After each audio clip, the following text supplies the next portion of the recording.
Bismillahirrahmanirrahim. Assalamualaikum dan salam sejahtera. Bertemu lagi kita dalam bab 1 aplikasi teknologi tingkatan 3. Okey, hari ini kita akan tengok bab 1.1.4 menghasilkan gambar rajah blok ataupun blok diagram produk mekatronik sedia ada. Jom.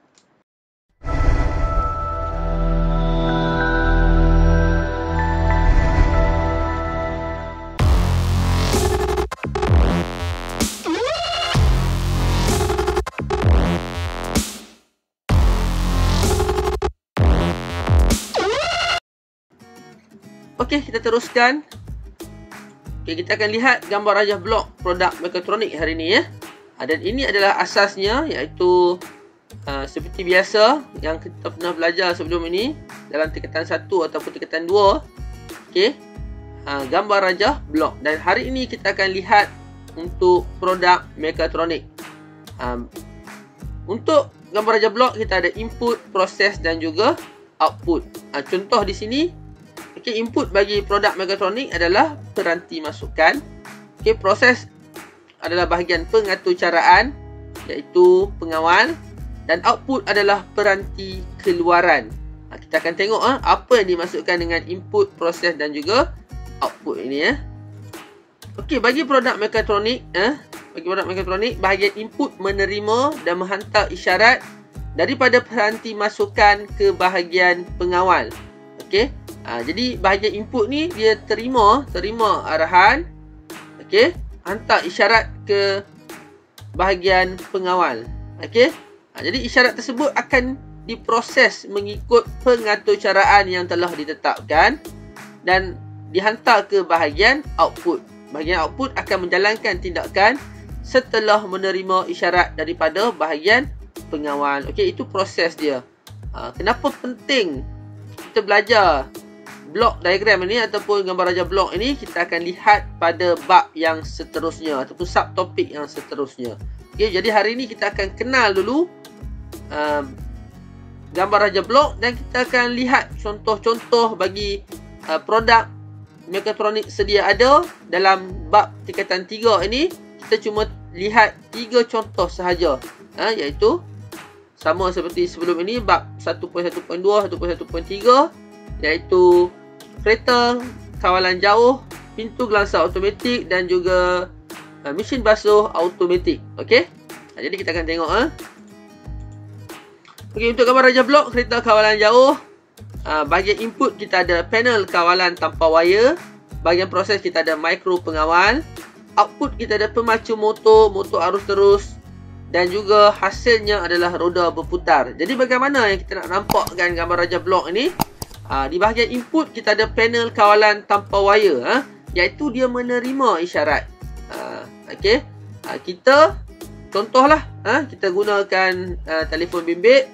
Kita dah setting sebagai panel pengawal tanpa wire ataupun remote control kita. Kita tekan, kita memberi arahan untuk ke depan. Contohnya kita ke depan. Jadi isyarat itu akan dihantar ke mikro pengawal. Dan mikro pengawal adalah bahagian proses. Dia akan proses maklumat itu dan maklumat itu dihantar ke bahagian output. Jadi motor arus terus, pemacu motor akan menerima arahan daripada mikro pengawal dan motor arus terus akan berputar mengikut arah yang diterima daripada mikro pengawal. Kalau arahan itu ke depan, maka motor arus terus akan berputar supaya roda akan bergerak ke depan. Jadi akhirnya roda berputar. Okey, begitulah cara ataupun kita faham tentang gambar rajah blok. Okey, kalau tak clear lagi kita tengok pula contoh yang kedua, iaitu pintu gelangsa automatik. Okey, gambar rajah blok pintu gelangsa automatik.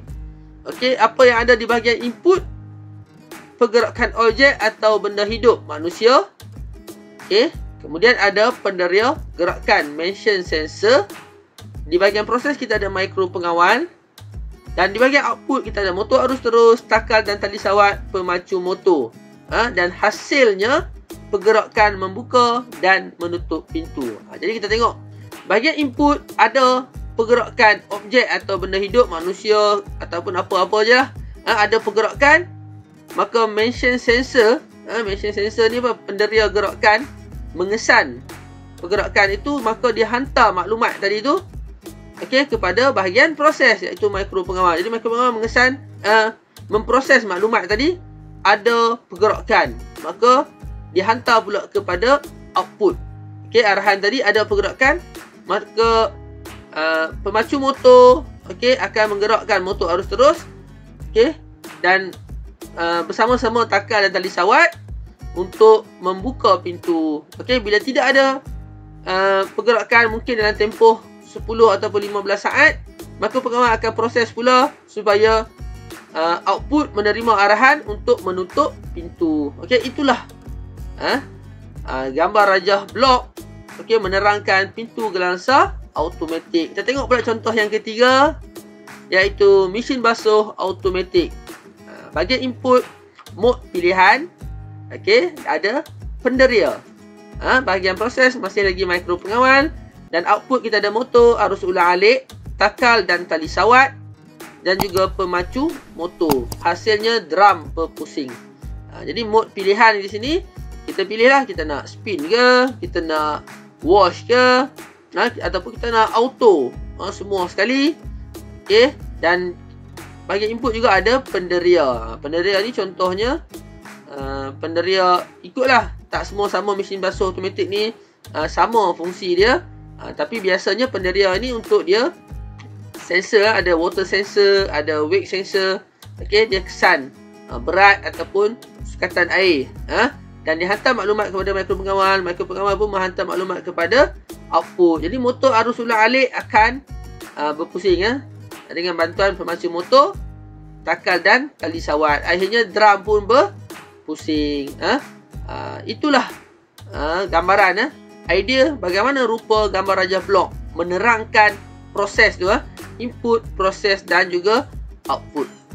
Jadi saya harap yang menonton ini dapat bayang ataupun dapat gambaran tentang gambar rajah blok, supaya kita boleh masuk dalam bab 1.1.5 nanti. Sekian saja untuk bab 1.1.4. Kita jumpa lagi di bab 1.1.5 bersama saya juga, Cikgu Muqtasim dari SMK Raja Tun Uda. Dan jangan lupa untuk tekan butang subscribe sebagai tanda sokongan anda kepada saya. Itu saja untuk perkongsian hari ini. Assalamualaikum. Bye-bye.